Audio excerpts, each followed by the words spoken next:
Hey there. We are here today with Business Growth Time. We have the phone here for a Periscope. We have a special guest today too, and of course my co-host Terry Bean. Hey Terry, how are you doing?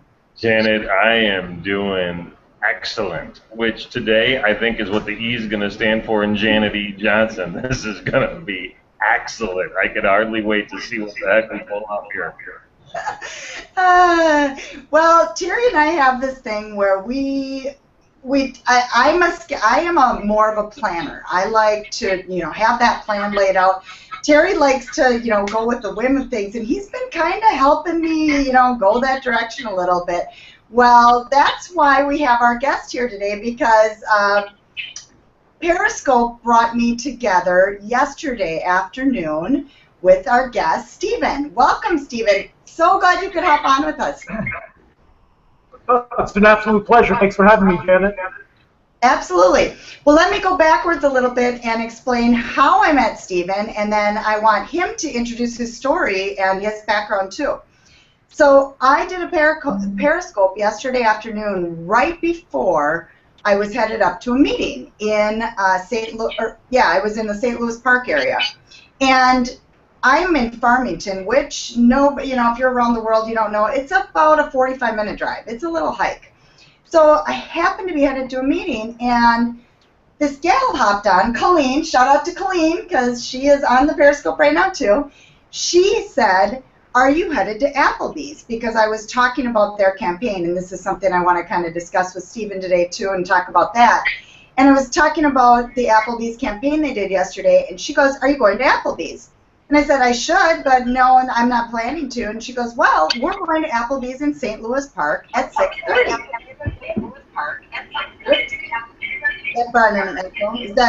Is that you, Stephen? Okay. Yeah, I pulled up your Periscope, sorry.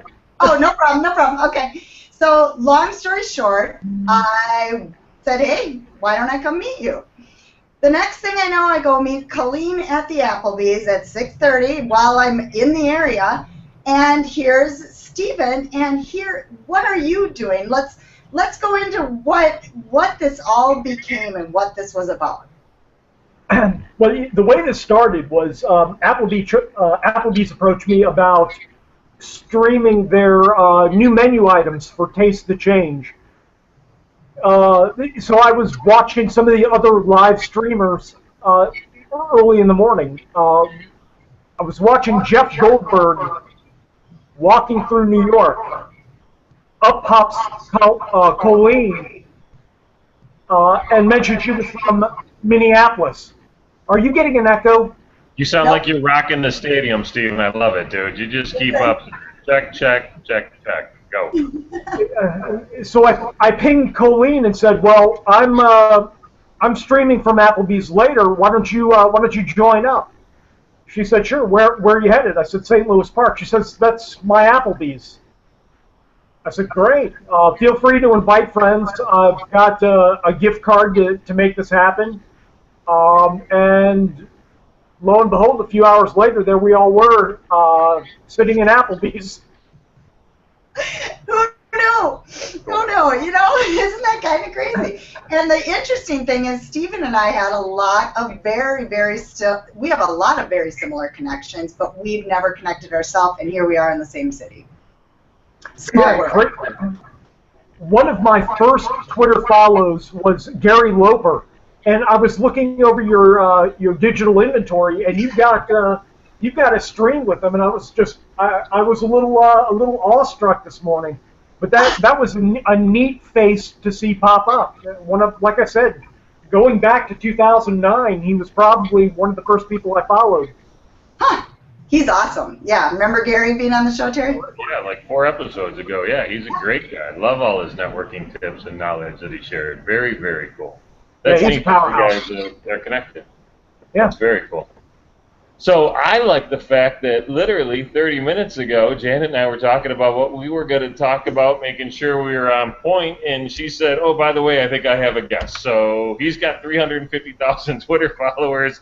I'll fill you in when we get there. And I'm like, oh, that is so not Janet. I love it. Very good. Very good. I know, even going last night to meet you, honestly, is not necessarily me anymore with the kids and all. So it was just something crazy I did. But the key is bringing it back to Periscope. None of that we wouldn't have ever met each other because it all happened because the power of that live streaming on Periscope. Yeah. This all began 24 hours ago with one iPhone alert. I got the alert that Jeff Goldberg was going live. I tuned in, bumped into Colleen, made plans for the evening, and here we are 24 hours later, a complete social cycle. It's crazy, yeah. Yeah, and then Colleen and I figured out she had started following me on Periscope due to Brian, iSocial Fans. So let's get into that campaign. I don't know if Terry followed that, but I'd love to talk about that campaign and what they did with Applebee's yesterday because it's crazy. And I want to give a shout out to all three of them had been, they were in the studio all day long. So I'll let you fill us in, Stephen. And Stephen, I want you to talk about that, and then I guess we'll fill everybody in at the end of where they can find you and all that kind of stuff too. Oh, for sure. Well, big, huge hat tip to Be the Change Revolutions. Probably my favorite digital agency, social media. They're awesome. Jonathan Brewer's director of Awesome for them, and he exudes love, humility, and he's such a knowledgeable powerhouse. Yesterday was on camera. That was iSocial Fans, Brian, Vincenzo, and Sonny. First time engaging Sonny for me. I engage Vincenzo and Brian on almost a daily basis, so seeing them in play there was nothing out of place. Having Sonny there, I think, was certainly a rose between thorns and a great call. Yeah. She's real, Terry, to explain who Sonny is, she's real cute gal and just bubbly as can be. So, yeah, she's fun. I like cute and bubbly. Yeah, she fit the bill. Attention Era Media were the media outlet that were broadcasting that. Aaron Bieber, 8 p.m. Warrior on the Twitters, is very much a kindred spirit to Jonathan. Just exudes love, does really high quality work. He's good under pressure. Just an amazing team. So for me, the gift was to even be associated with them. The campaign itself, I think they closed out with a digital footprint for a one-day campaign of over 1 billion impressions online, which is quite a one-day impact for a brand to have. That was with a B? With a B. With a B. Not an M, but a B. Wow. With a B. Wow. I'm waiting for the rest of the stats to come out either later today or tomorrow. But the fact that the Applebee's website didn't even crash is a testament to the technical savvy and forethought that the team put into this. True. But yeah. Just a revolutionary campaign from a brand that gets it. I don't know if you know this, but the Applebee's brand themselves get marriage proposals in the social channels. People propose to Applebee's for marriage. You talk about an intimate connection with your audience. It doesn't get more playful or intimate than that. Yeah, that's great. Yeah, they did a really good job of. So Terry, how it worked was they had hashtag Taste for the Change, and they picked certain social media. I don't know how they chose them, but people that had an audience. Influencers. They live streamed all day long. So we were lucky enough to be on the live stream, and then it came in, and they kind of cycled it through. Is that correct? On Applebee's.com. Correct. So they just showed Periscopers at Applebee's all over the country and possibly all over the world, right? So it was just a constant feed of people enjoying some of the Applebee's goodness and your neighborhood restaurant at its finest. Yeah, absolutely. That's cool. Great use of the tool. Yeah, I think so. I think Applebee's is a brand that just gets it.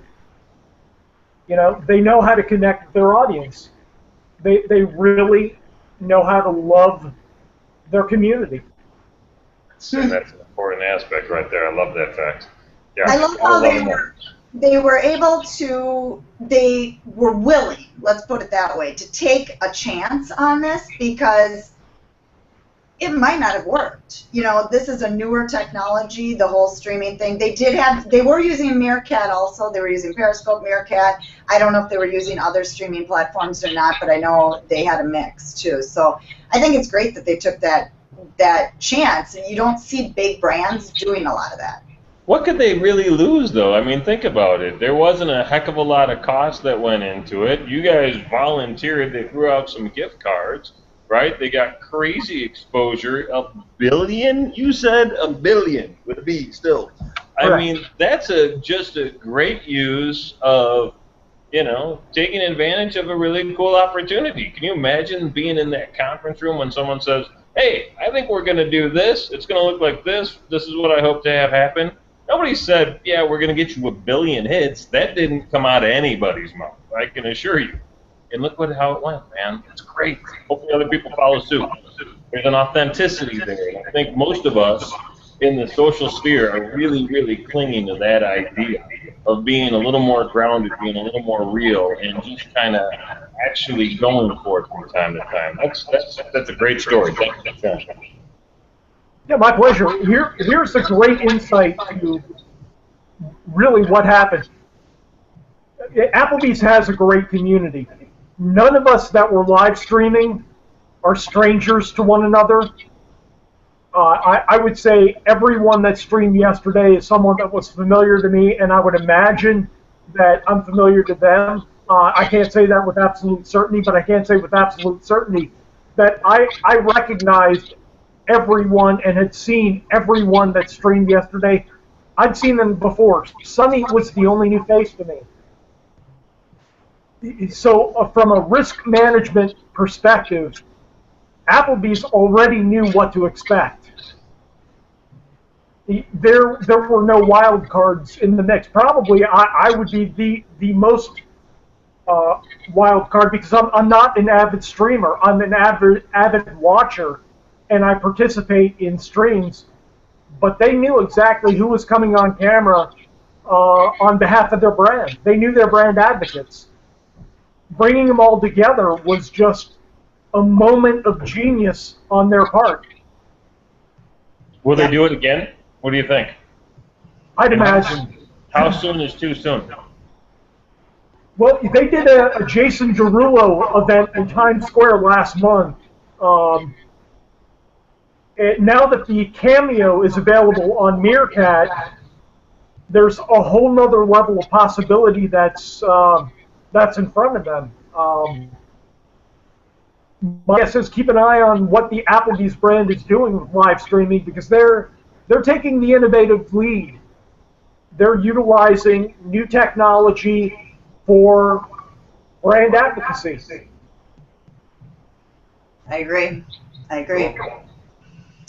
Well, let's. Did they get a lot of hearts? Because really, we want to talk about. We are getting some hearts. I'm seeing some hearts Not here. you and I, Applebee's. I don't care about our hearts. Oh, did they get a lot of hearts? Did they get? Well, you guys can give me hearts too, but you know, I don't know if they got a lot of hearts. But you know what? Let's talk about that. I would love to hear Stephen's point of view on.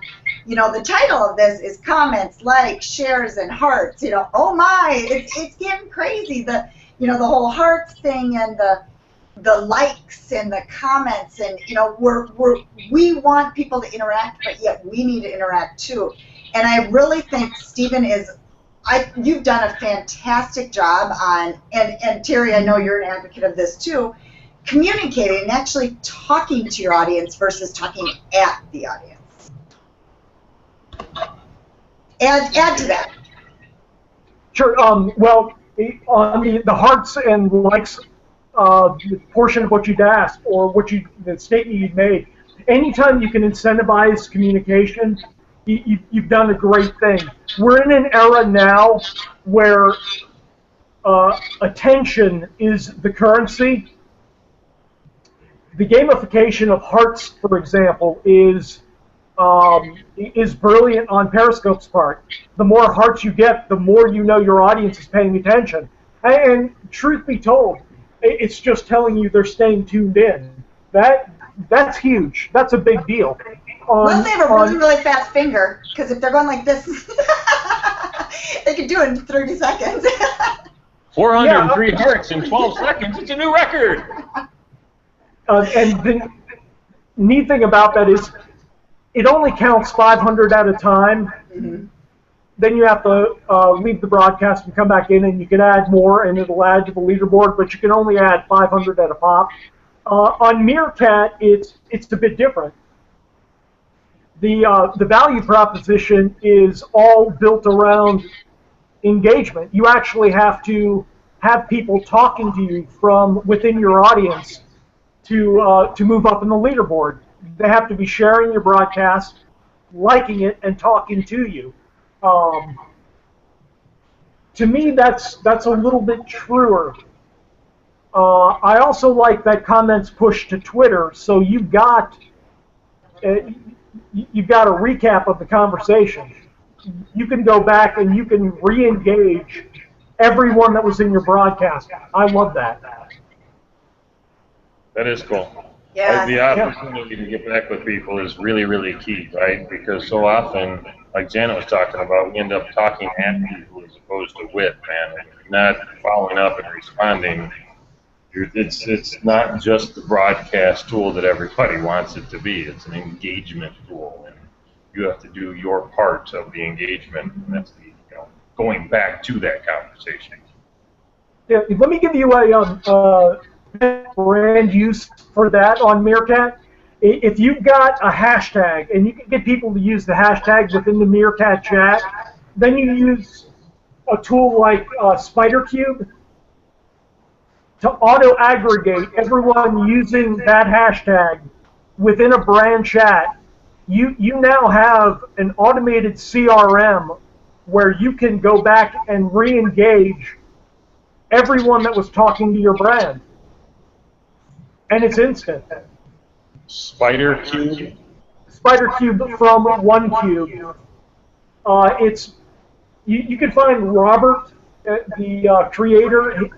He's Media Lab Rat on Twitter. Neat guy, neat mind. Love neat guys with neat minds. I like neat girls with neat minds too. I mean, a lot like that. It's important to point that out.